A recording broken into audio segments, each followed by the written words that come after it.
सरल सीधे व्यक्ति को संसार में कष्ट सहने पड़ते हैं, पर चालाक व्यक्ति संसार में सुख पाता है, सफल हो जाता है। सफल नहीं होता, ये गलत शब्द है। सफल नहीं होगा। अभी कोई चालाकी से सफल हो सकता है? रावण जैसा कोई चालाक पुरुष था?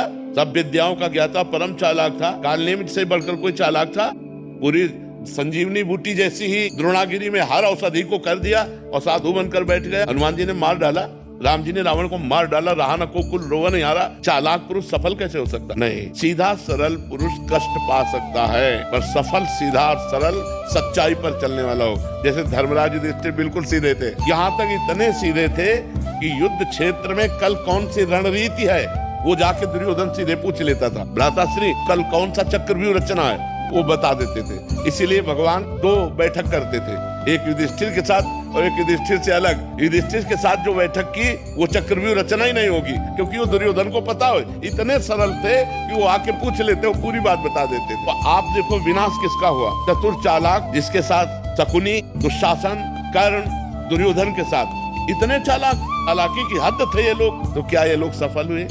नहीं, सफल हुए सीधे साधे युधिष्ठिर जी महाराज। तो चालाक पुरुष तुम्हें सफल होते नजर आएगा, लेकिन सफल नहीं हो सकता। सीधा साधा पुरुष तुम्हें दुख भोगते नजर आएगा, लेकिन वो दुख भोगेगा नहीं, आगे चलकर वही विजय को प्राप्त होगा।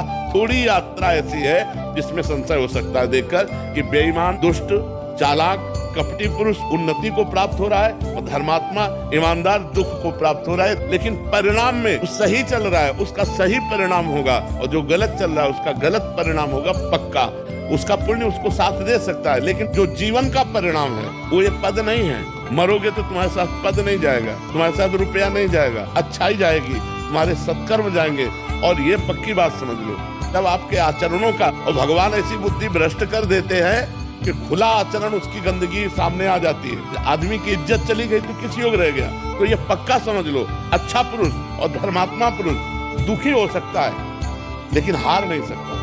विजय को वही प्राप्त होगा, ये निश्चित बात है। सामने से तो बहुत सुंदर दिखाई दे रहे, और पीछे जो पाप कर रहे तो मालिक देख रहा है, उसका हिसाब मालिक करेगा। मालिक की दुकान में है सबका जीवन खाता।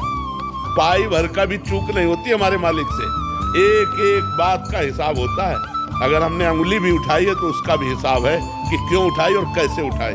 परमात्मा सबको देख रहा है, इसलिए ये मत जानो कि कोई देख नहीं रहा है, हम अच्छाई कर रहे हैं, हमें बुराई पर बुराई मिलती चली जा रही, कोई हमारे देख नहीं। परमात्मा देख रहा है। और जो एक है कि मैं छल कपट बुराई से बढ़ रहा हूँ, तो देख लेना तुम नष्ट हो जाओगे।